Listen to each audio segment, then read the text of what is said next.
if we focus a little bit here, will not avoid this problem either. Here is the prediction showing how there's increasing suitability in certain regions, especially up north, but not really here in the south. In terms of yield per hectare, I do most of my work in Africa. Here, we can see how yield has not increased in Africa since the 1960s. Clearly, not a great indicator of my consulting skills. As a planet, we are fast running out of land to plant more. We need to use technology to make us better farmers and to increase our yield with the land that we have. Brazil and Vietnam are leading the way in yield per hectare, of course, under very different growing and different farming conditions to the rest of the world. What does this leave us with? Our next section is about consolidation, and there's a massive consolidation of world coffee production. We've seen consolidation in big tech, and we've seen consolidation of coffee companies with large acquisitions, especially from JAB Holding, Coca-Cola, and Nestle, and even big tech getting involved in coffee.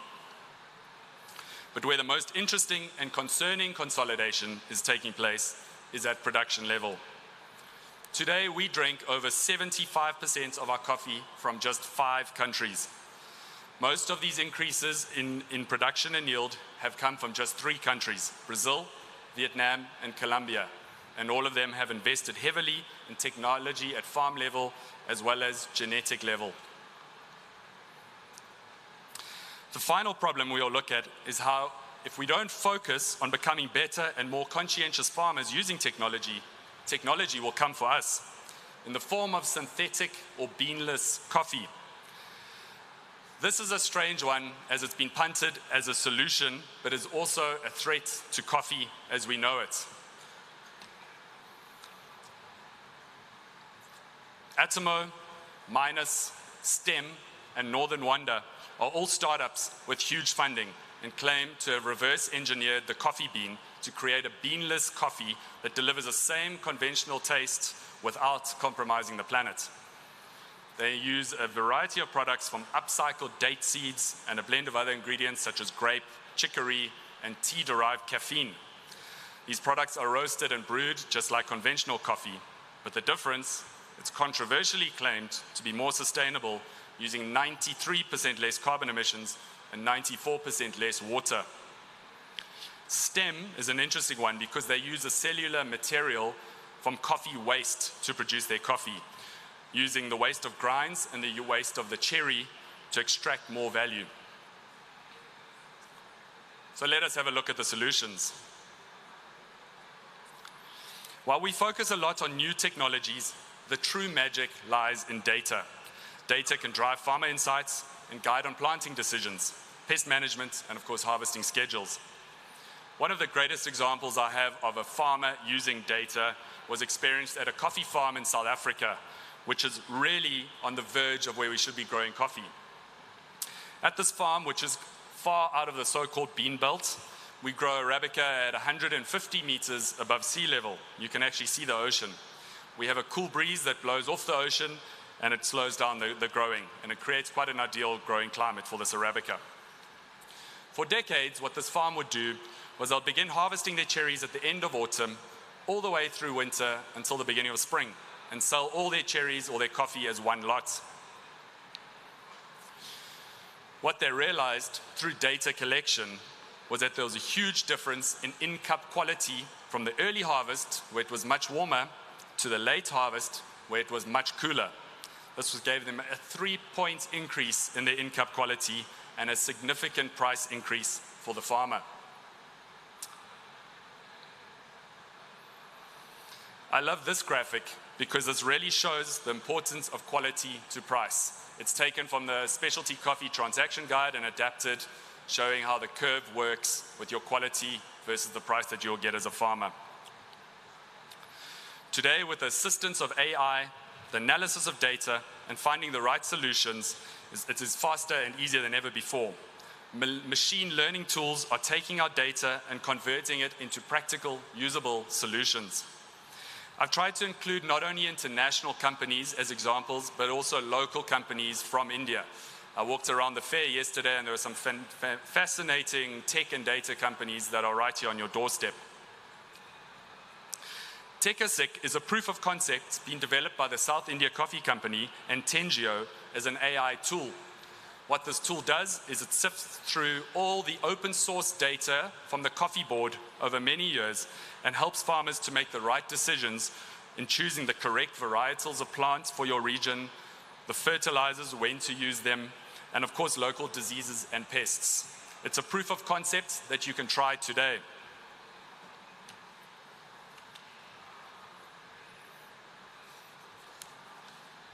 Coffee Krishi Taranga, in partnership with the Coffee Board of India, I'm sure the farmers all know this, is a fantastic mobile phone-based extension service offering advice on production, weather, price, and answering farmer questions. GeoFarmer is an app from CIAT that lets farmers ask questions and share agricultural best practices globally. The system offers extension services, and thanks to continuous interaction and exchange with the global coffee farming community. It is also free. Cropster Origin is part of the Cropster suite of software, and it covers the entire process from production to cup, targeting specialty coffee growers. It enables the recording and tracking of coffee bean lots, the monitoring of processing, and the storage environment, comparing the quality of different batches and sharing this data with your customers. Cropin is a local Bengaluru company that has a full suite of products offering smart, data-driven solutions to farmers. In essence, an intelligent agricultural cloud. eCrop Origin allows coffee farmers to schedule and log their work on the farm, track the inventory, the harvests, processing, and connect with buyers.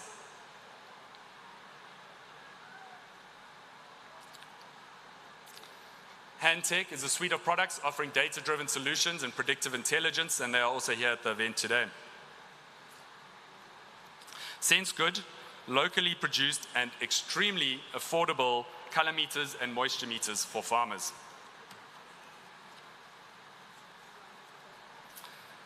mCultivar is a supply chain management technology system that has recently been launched and is also worth looking at. And finally, Farmatopia or CropSense, also local. It's a farmer network and information platform. However, technology doesn't just mean apps, AI, and electronic gadgets, but it's also part of the critical and excellent work done in genetic advances. Indian coffee farmers are extremely lucky to have the CCRI doing the excellent work they are doing with the world-class researchers that you have on your doorstep. The work is right here, it's local, and it's relevant. Advanced, location-specific varieties, better seed, disease and pest management, tolerance, are all critical to farming and are also part of technology. World Coffee Research, they released a very interesting white paper only last week, where they state they can decrease the carbon footprints of coffee farming by 32% simply by planting new varieties through extra yield. Biotechnologies has a huge role in technology for coffee as well, from somatic embryogenesis, interspecies crossing, and even gene editing. Work has already been done through the CRISPR-Cas9 program to remove the gene that produces caffeine in coffee to produce a naturally caffeine-free coffee.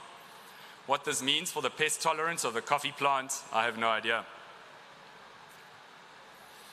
Apps have been developed that can identify coffee diseases through machine learning algorithms and pictures sent in.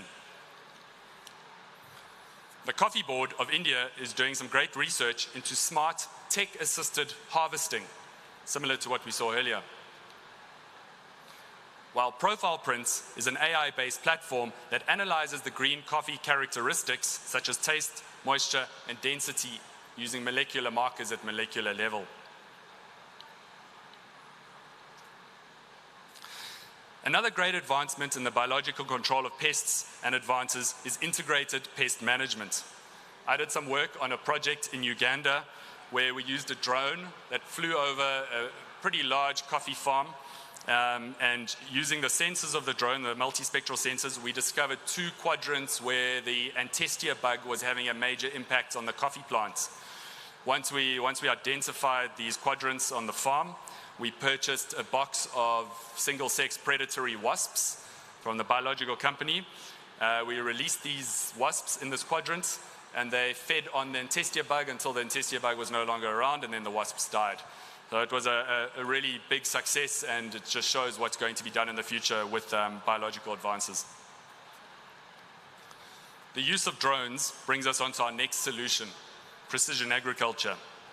Imagine coffee fields equipped with sensors that monitor soil moisture, temperature, and humidity, all in real time. These data points are analyzed to determine the precise irrigation needs of each plant, reducing water wastage. Drones soar above the plantation, capturing high-resolution images that reveal insights that are not available to the naked human eye. These images are guiding farmers into identifying areas that require attention, pest infestations, and nutrition deficiencies. Precision agriculture is not just a buzzword, it's a revolution that is transforming how coffee is grown. It's the synergy of sensors, data analytics, and robots. This image shows a water stress map of a field taken from a drone.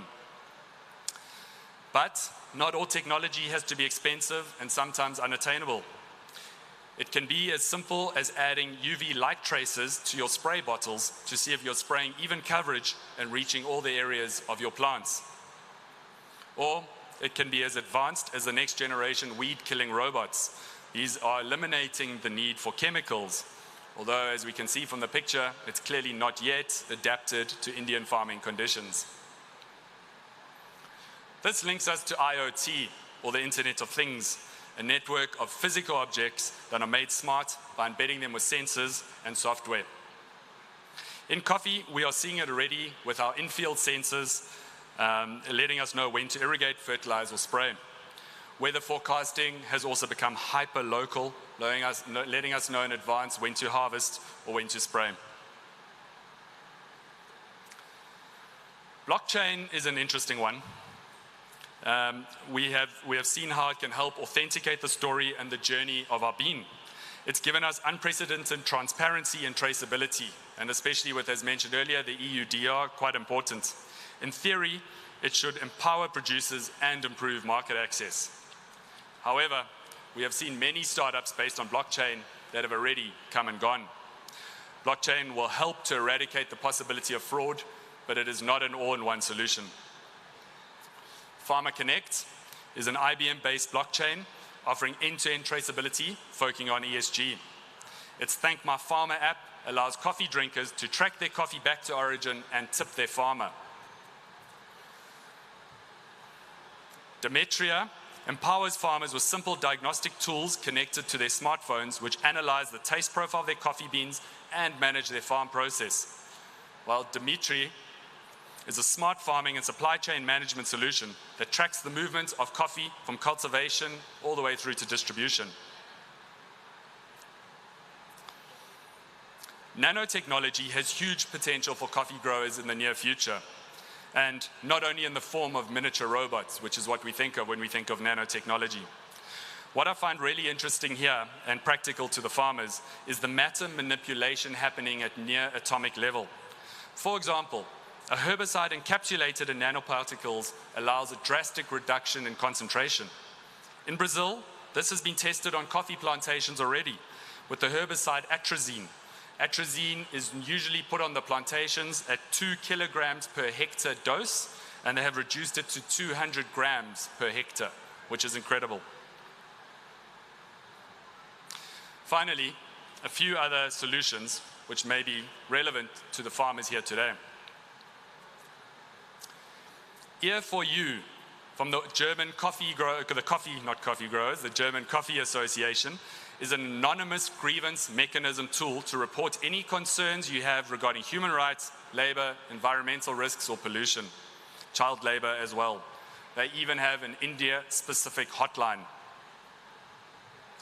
Satellite technology is being used very successfully to monitor deforestation, quickly assessing land change in the coffee sector. The highly debated EUDR specifically targets deforestation in the coffee, cocoa, beef, rubber, soy, and palm oil sectors. Companies have to definitively demonstrate that the production of their goods has no connection with deforestation, or they face fines of up to 4% of turnover. So that is why it is such a big talking topic today. Rainforest Alliance is also using satellite imagery to certify any deforestation, and if there was any deforestation post 2014, it is a rejection, an automatic rejection from the program. In conclusion, we have seen that there are many promising ag tech advances available for the coffee farmer. The truth is, we don't have more land to plant more coffee without cutting down the forests. We're sitting with a rising demand for coffee, less suitable land to grow it, and a decreasing yield outside of the big three. Adopting the right technologies is going to be the beacon that is going to help us get out of this mess. However, and this is important, don't believe all the hype about technology and gadgets that you can buy for your farm. Request actual evidence of prior adoption and success before you spend the money. Technology isn't life, and technology alone certainly isn't farming. Spend time in your fields, spend time with your plants without any electronic devices, never forgetting the basics of pruning, mulching, and scouting. 3 things in life are certain: death, taxes, and of course coffee consumption. Let's continue to produce great coffee, adopting practical technologies that make us better farmers. I wanted to close by reading a very short story about envisioning a day on the coffee farm in 2030. It's borrowed and adapted by Angela Lovell and of course ChatGPT.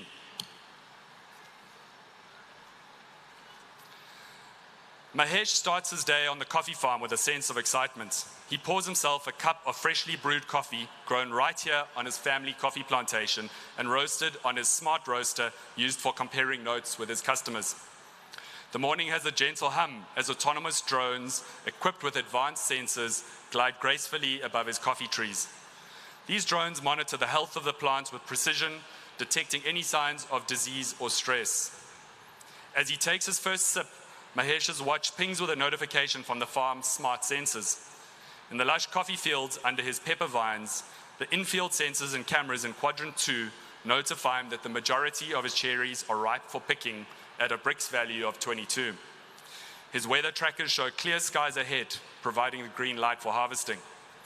Mahesh still uses manual harvesting, but his pickers are aided by an exoskeleton suit which assists in picking only the ripest coffee cherries with precision and care.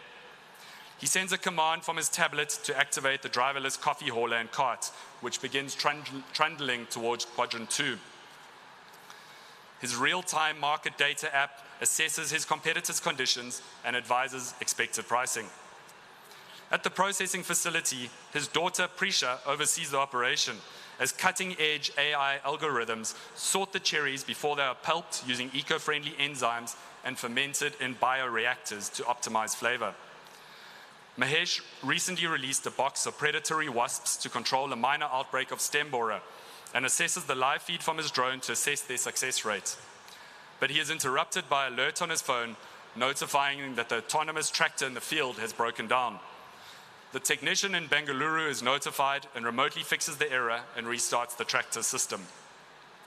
As he sips another cup of coffee, Mahesh reflects on how he no longer worries as much about unpredictable weather conditions.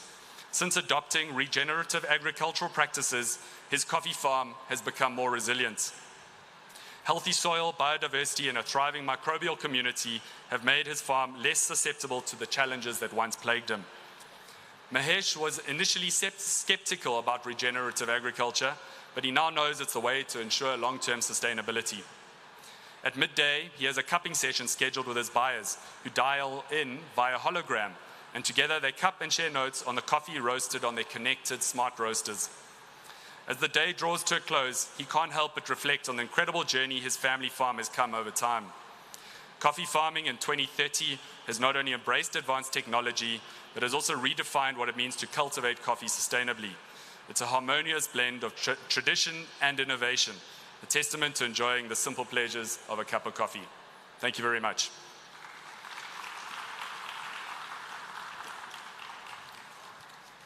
Mr. Dennison, kindly stay back for a moment, please. Yeah, kindly come back, please. Yeah. Thank you, Mr. Charles Dennison. Before we leave you, It's my pleasure now to request Dr. Manoj Kumar Mishra, the Divisional Head of Tissue Culture and Biotechnology Coffee Board, to kindly come over and felicitate Dr. Manoj Kumar Mishra. Dr. Manoj Kumar Mishra will felicitate Mr. Charles Dennison.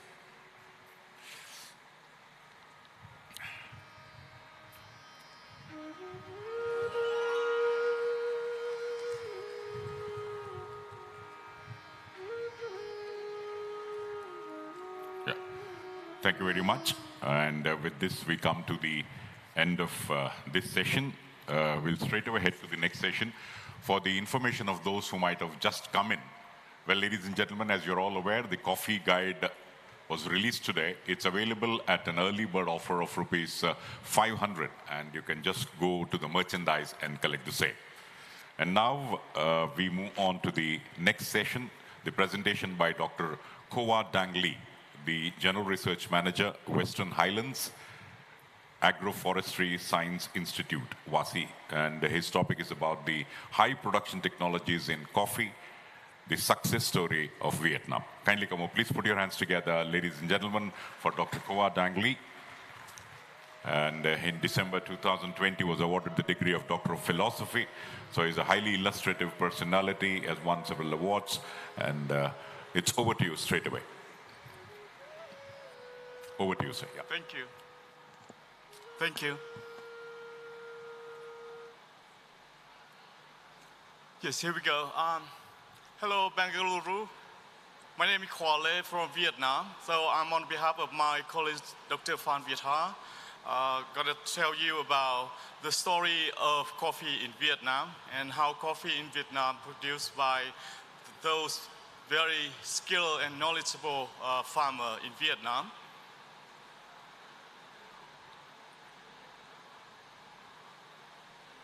So it could be a good story for people to know about that. With the, at the moment, Vietnam, still the second biggest producer in the world. And we are the biggest producer of Robusta. And which is like a coffee and produced with the area of 710,000 hectares, produce almost 1.9 million metric tons per hectare per years. And the average yield that we got so far, which is up to 2.8 metric tons per hectare. And 80%, more than 80% of our coffee production in Vietnam annual year is for exporting, and we domestically consume about 50 to 20% of our coffee. And the number of the coffee farms in Vietnam certified by some global certification for the sustainable development of coffee is more than 35% of all coffee area in the world, in Vietnam. And in Vietnam, coffee grow mostly in Central Highlands of Vietnam, where you can see the green, the very dark green, further south of Vietnam, which includes 5 different provinces: Lâm Đồng, Đắk Lắk, Đắk Nông, Kon Tum. And we produce both Arabica and Robusta. Arabica, we got just about 40,000 hectares, mostly grow in north of Vietnam, and some province in Central Highlands of Vietnam, Lâm Đồng and Kon Tum, for example. And with the total 710,000 hectares, we produce annually about 1.9 million metric ton.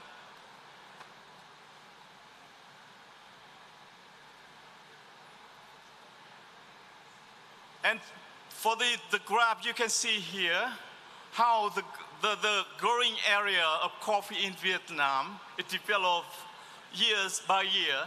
So start with the year 1975, we just have like 75,000 hectares, but now sorry, I got back this one. Yes, here we go. Yes, on 1975, we just got about 13,000 hectares, but now, what happened with this one? Sorry about that. Here we go. Yep.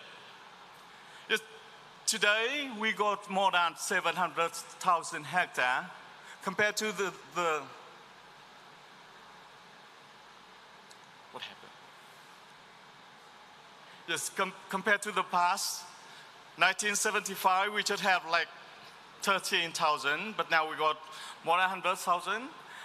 And for the average yield, it's up and down. You can see in 2000, we just get like 1.7 metric ton, the metric ton per hectare.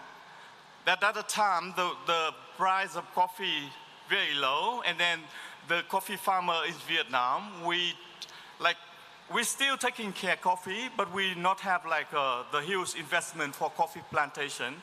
That is the reason why in 2000 and 2005, at that period of time, the coffee yield in Vietnam very low, below the 1.7 metric ton per hectare. But now, when the coffee price going up and the farmer puts a lot of effort, a lot of invest, then the yield of coffee in Vietnam, it increased dramatically. It's up to 2.8 metric ton per hectare. Yes, now we have more than 200 hectares to apply the new farming technology. It's very small number. This number almost certified, totally certified. Sorry, it's totally certified by some certification for the sustainable coffee produced in Vietnam. And for coffee sector in Vietnam, it creates for the work for more than 5.5 million work for the farmer in Vietnam. So, and for coffees, we also have like the program for enhancing the coffee processing and storing for Vietnam. We start with a lot of program to produce more and more specialty coffee, and for the 5 Robusta in particular. Here is some technology, some advanced technology that my institute WASI already created and studied deeply to support the farmer in Vietnam to produce more and more Robusta coffee, the high quality coffee, not just the low quality coffee like in the past. So we apply the grafting technique to rejuvenate the aging coffee plants. And we also apply the new system of watering to do both watering and fertilizing together to reduce the input cost and to increase the yield. In terms of coffee breeding and coffee propagation, we do a lot of research on the breeding to create more and more high quality, high resistant variety of coffee to pest and disease, Leprous disease in particular. And almost all of Vietnamese coffee variety is resistant to Leprous disease. This type of disease of coffee no longer exists in Vietnam.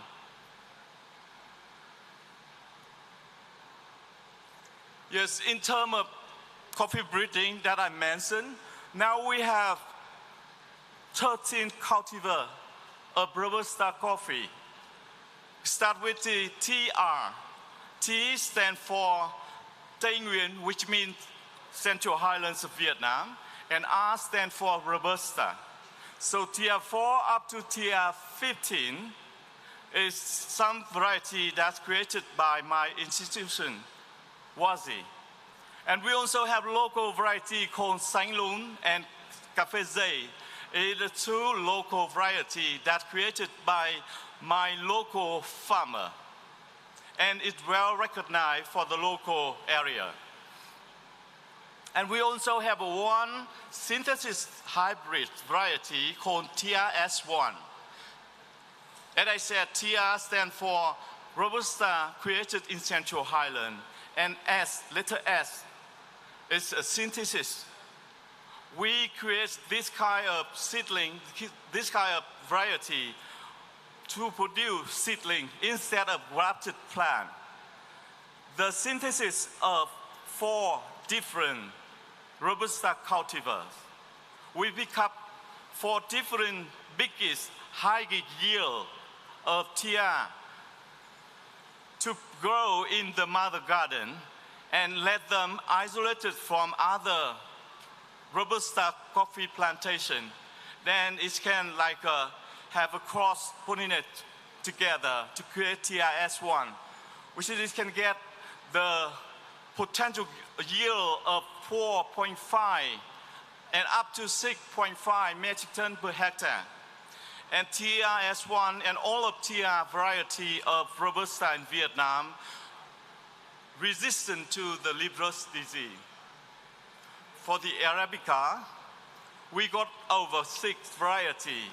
And the yield of Arabica can get the highest yield up to 4.7 metric ton per hectare for Arabica.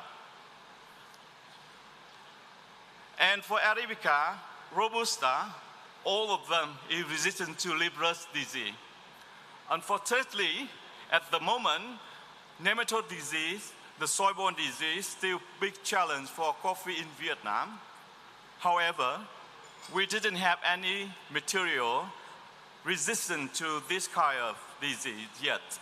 So we're still working on it.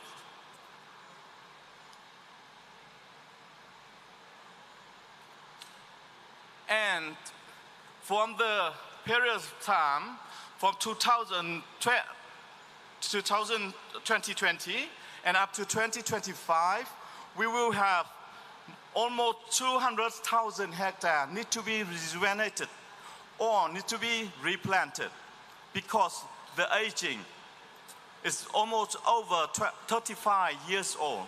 So it needs to be replanted or rejuvenated.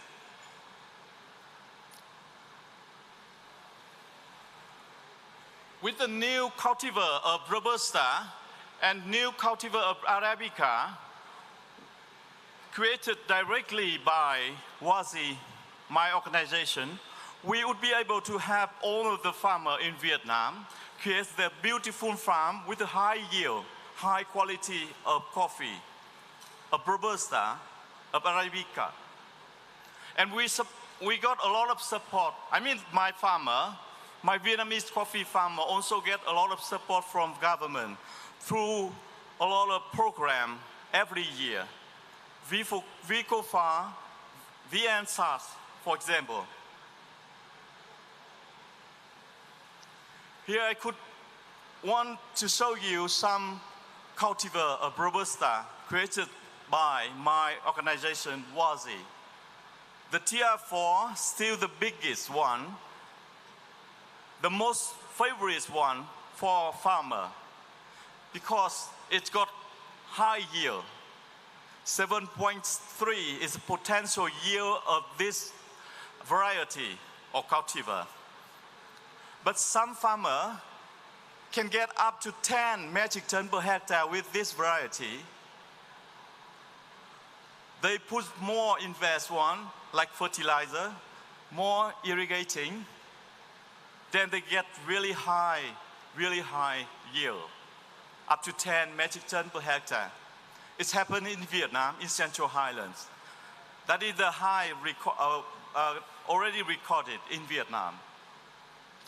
And the great bean, or the score, SCA score, is always above 27 Tier 9, the other one, also the beautiful variety of Robusta that the coffee farmer in Vietnam truly love.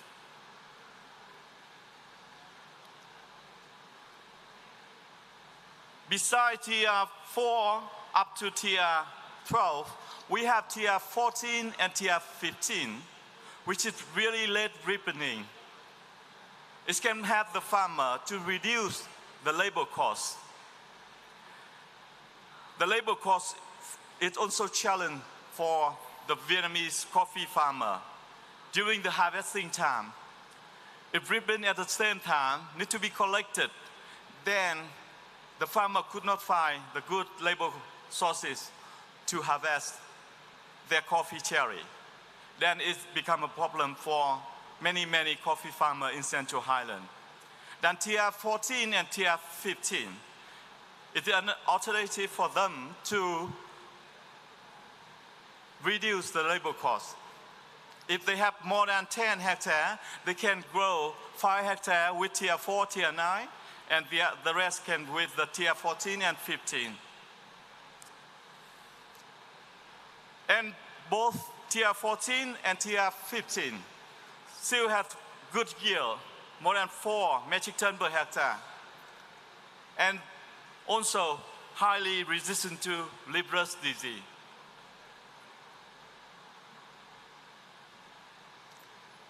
And here is the Tier S1 that I mentioned, the newest variety that created by my organization, WASI. As I said before, it is a synthesis of 4 different tiers. In the garden, we call seedling or mother garden, isolated from the rest of coffee plantation around. And this variety also highly resistant to leaf rust disease.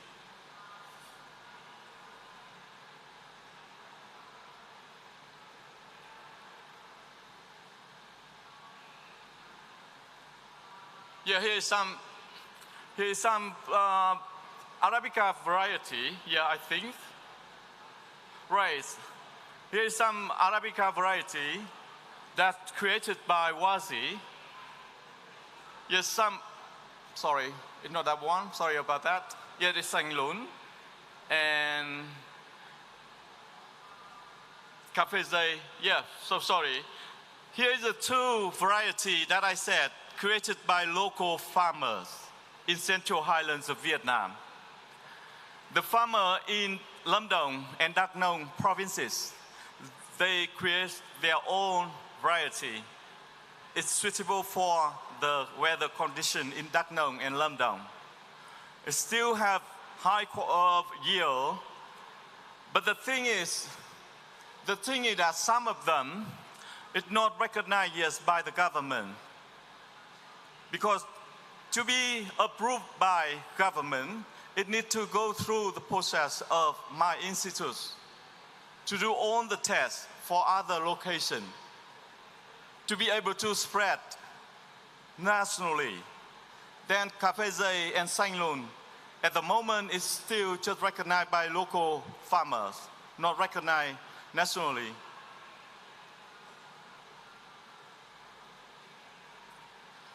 And about Arabica coffee, we also have research on breeding to create a new variety of Arabica. Now we have Tier 1, Tier 2, TN, TN1, TN2, TN6, TN7, TN9, and THA1. It is 6 different varieties of Arabica in Vietnam.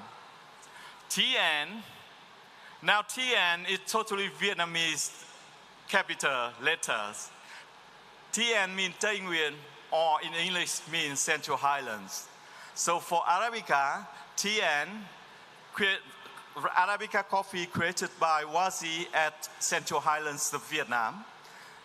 That is the name original of the Arabica name. And the yield of Arabica variety that we created is up to 3.5 metric tons per hectare. and the bean size is quite big. And the score, the cupping score, SCA cupping score is quite high, higher than Cà Timor, the original of Arabica created in Vietnam in the past.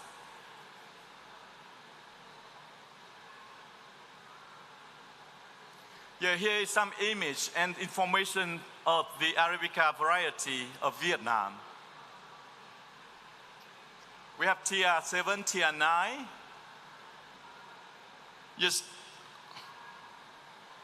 After doing the breeding studies on coffee, both Robusta and Arabica, we do some farming systems, some agricultural practices to improve the yield of Vietnamese coffee as well. Grafting, propagation is the one example of study that we have done, have achieved to have the farmer in Vietnam. Grafting not just create the new plant for farmer to buy, but also we apply grafting in the aging coffee plantation to rejuvenate that aging coffee farm instead of uprooting and replanting them. For rejuvenating the aging plant, we need to check if the root system is still good or not. If it's good enough for grafting, we can do the grafting for that aging plant. But if the root system is destroyed by disease or something else, we need to replant them. So grafting for creating the grafted plants and also for rejuvenating the aging plants as well. Here is some picture that we do apply the grafting technique to rejuvenate the aging coffee farm. We cut off the trees 13 centimeters from the ground and then waiting for the new shooting coming up. Then the farmer can apply grafting technique to create the new generation of the aging plants.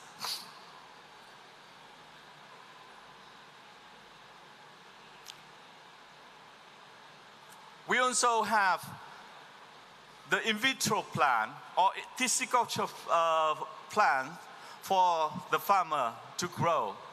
But the only disadvantage of this technique is that really cost, very expensive for farmer to buy and take a long time to have a new plant.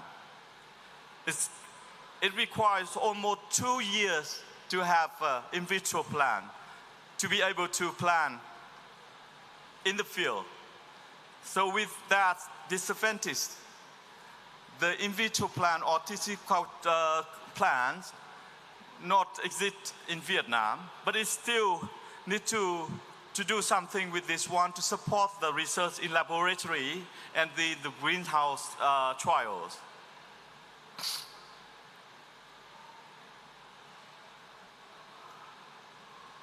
That's here how we produce the seedlings, the grafted plant to support farmer in Vietnam.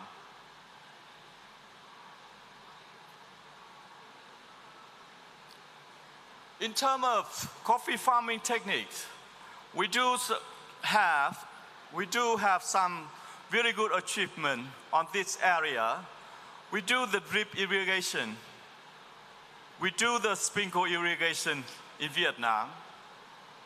Also, we do a lot of tests on fertilizer. What type of fertilizer is good for coffee in Vietnam? We do a lot. That kind of research to have the farmer in Vietnam.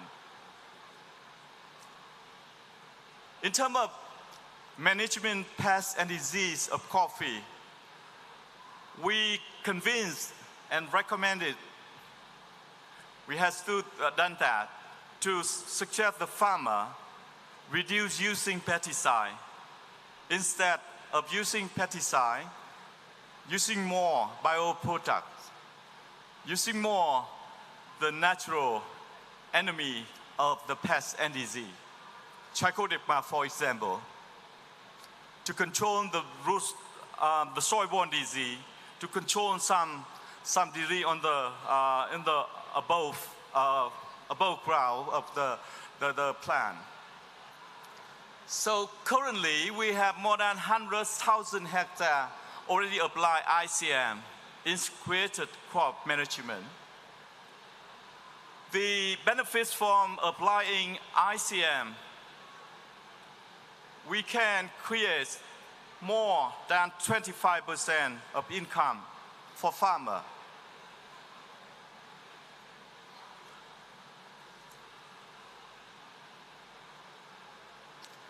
And for helping farmer, my organization, WASI, also do the soil analysis to testing the quality of soil that the farmers in Vietnam would love to check, would love to know how good soil that they have.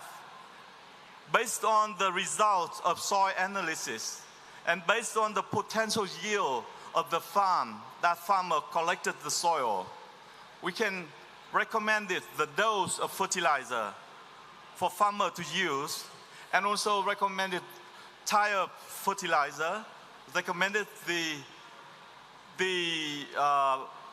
volume of water they need to water during the dry season as well. So that is something that we have been achieved to have farmer in Vietnam. Yet for fertilizing coffee, we do both. The fertilizing into the soil and also use the foliar spraying. And for the fertilizer using as a spraying, WASI, my organization also create the specific fertilizer just for coffee application only. We call Nuc Cafe. Nu, which means nutrition for coffee only, not for another crops. So the farmer can get that kind of fertilizer to spray in their farms.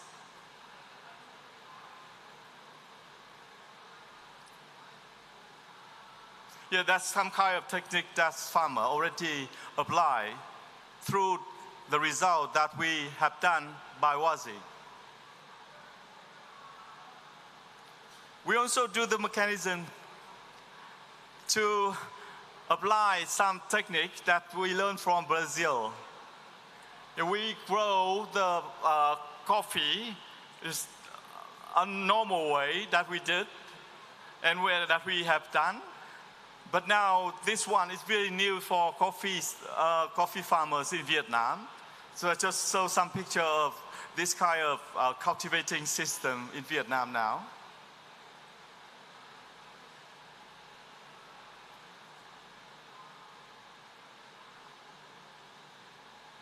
Yeah, so this kind of system is just currently happen in Vietnam. We get some research on that one, and the area for this kind of new system, it's just around 200 hectares. Yeah.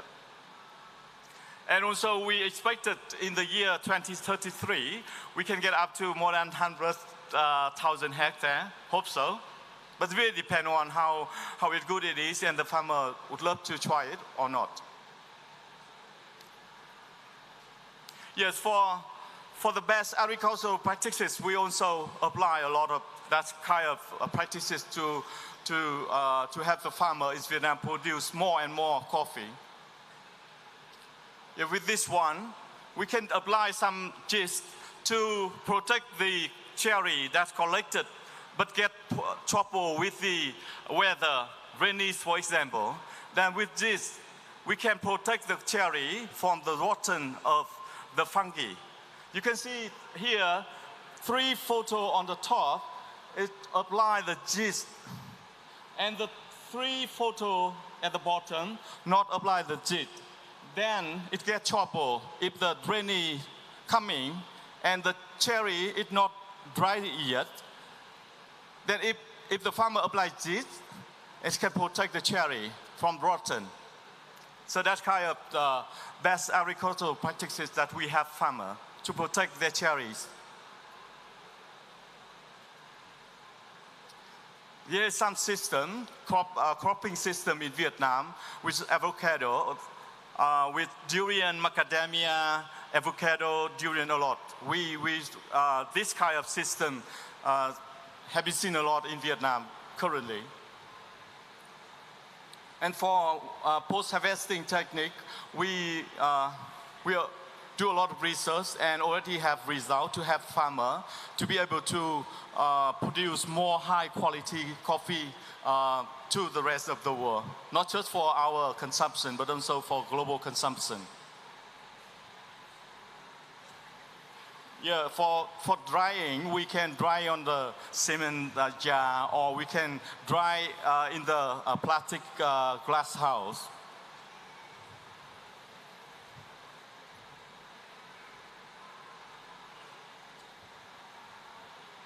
And yeah, I think that's all I want to tell you about the story of Vietnam in producing coffee for not just for us, for Vietnam consumers, but also for global consumer.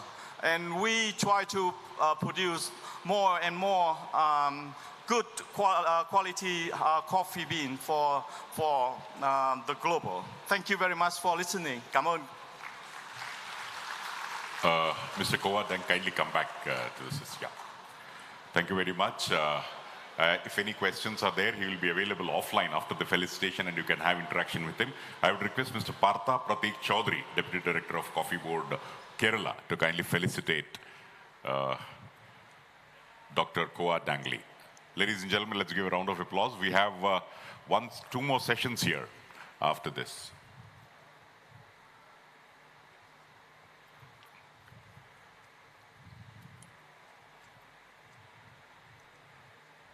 Thank you very much, and without much ado, we straight away go to the next session, the topic about the learnings from farmers' organizations adapting to new regulations. And the speaker for this particular session is Mr. Muhammad Amirul Islam, Asian Farmers Association for Sustainable Rural Development. So please put your hands together, ladies and gentlemen, for Mr. Amirul Islam, who holds an MSc in Agricultural Science, Bangladesh, and he possesses around 20 years of experience in the field of agriculture and food security, with a focus on sustainable production practices and so on. And he has known for agricultural cooperative movement, wealth creating, value chain development, strengthening farmers' organization, advocacy intervention at policy level by engaging advocacy work. So for the next 20 minutes or so, Mr. Muhammad Amirul Islam. Thank you. Sababka, it's all yours. Yeah. Excellencies, colleagues, friends, it is the pleasure to be with you here. Today is the Grower Conclaves and also the closing day of World Coffee Conference 2023. I am honored and inspired by the, despite of the collaborations among the experts in here in science, policies, business, and also know the government, CSOs, media representatives, and in this conference. On behalf of farmers, on behalf of Asian Farmers Association, I am grateful for the opportunity to speak with you. Thanks, International Coffee Organization and also the Coffee Board of India.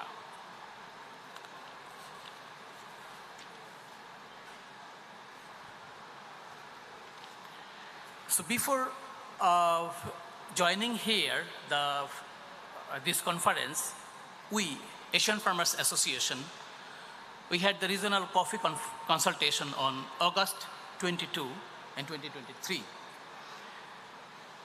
Within this Asian Farmers Association, we have 7 coffee grower countries in Asia, like Cambodia, India, Indonesia, Laos, Nepal, Philippines, and Vietnam. Before going to my presentation, I would like to say something about Asian Farmers Association. Asian Farmers Association is a regional farmers forum. We working with 22 national family farming organizations in 16 countries in Asia and the Pacific. And with the 13 millions of small-scale farmers, including women and youth. AFA is committed to the fostering solidarity, amplifying collective voice, and empowering our member as pivotal contribution to the sustainable rural development. The key role of the smallholder coffee farmers. The global coffee industry valued at over $400 billion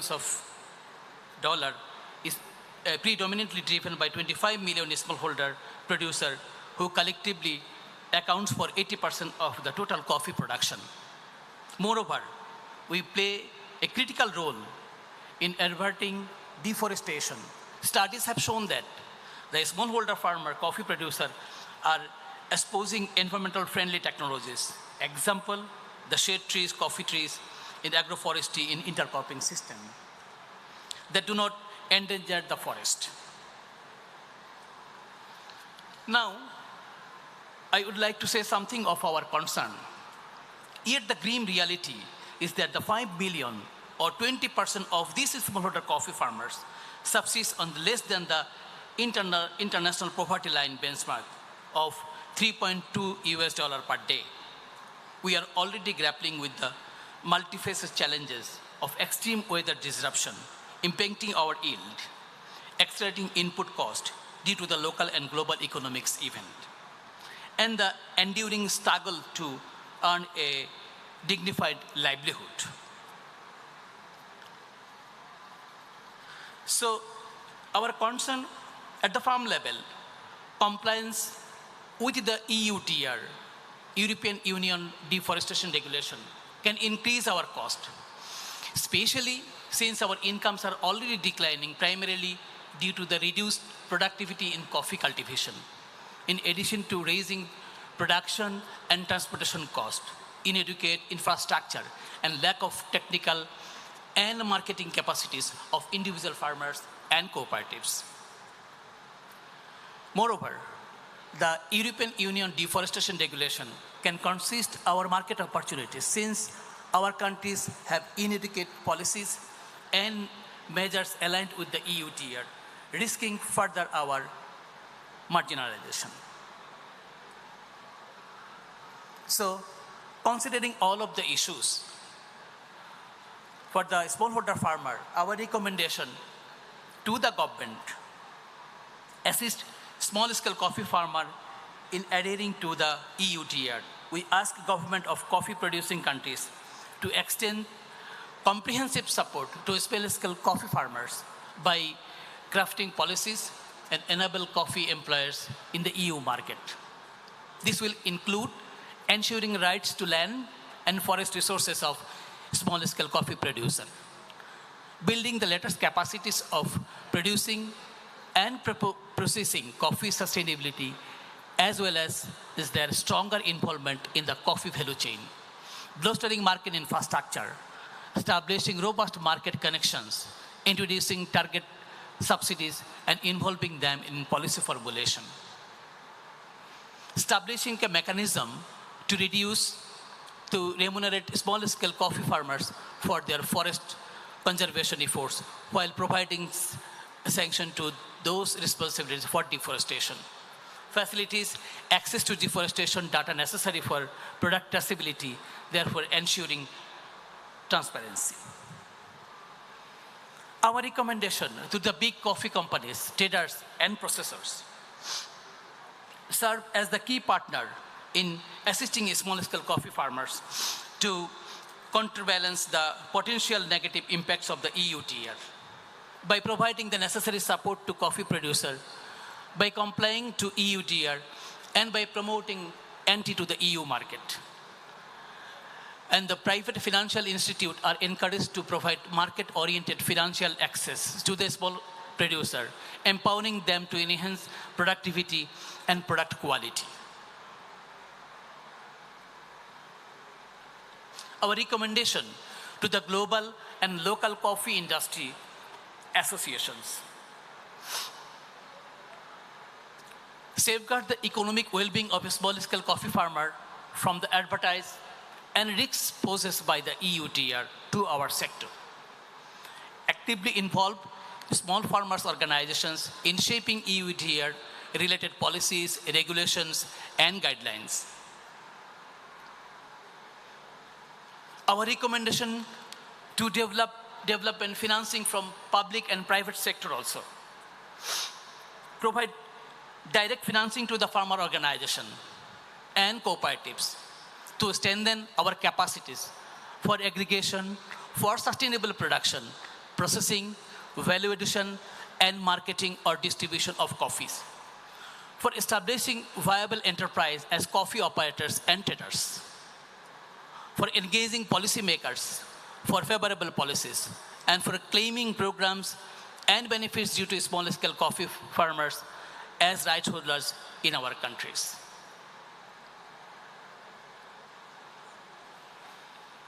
And our commitments as a farmer organization to development financing from public and private sectors, we affirm our unwavering commitments to supporting our members and partner small coffee farmers through our organization. We pledge to conduct educational campaigns to deepen farmer understanding of the EUDR.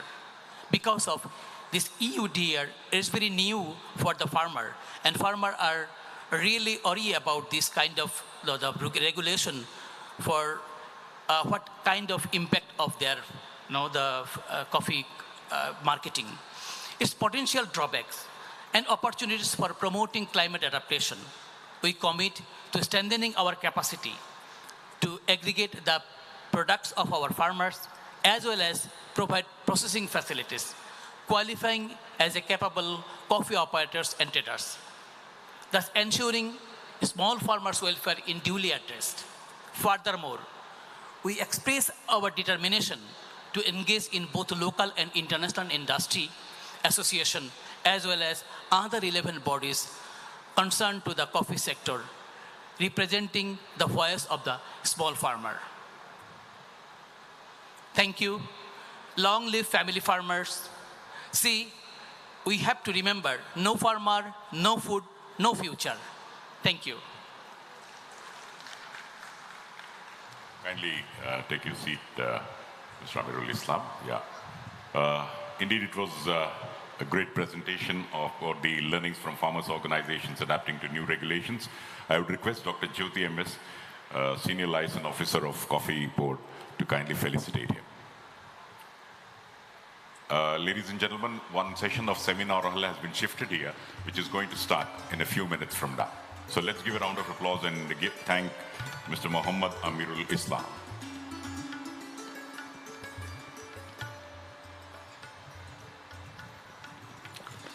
Thank you very much, and we'll start the session in a few minutes from now. Thank you very much.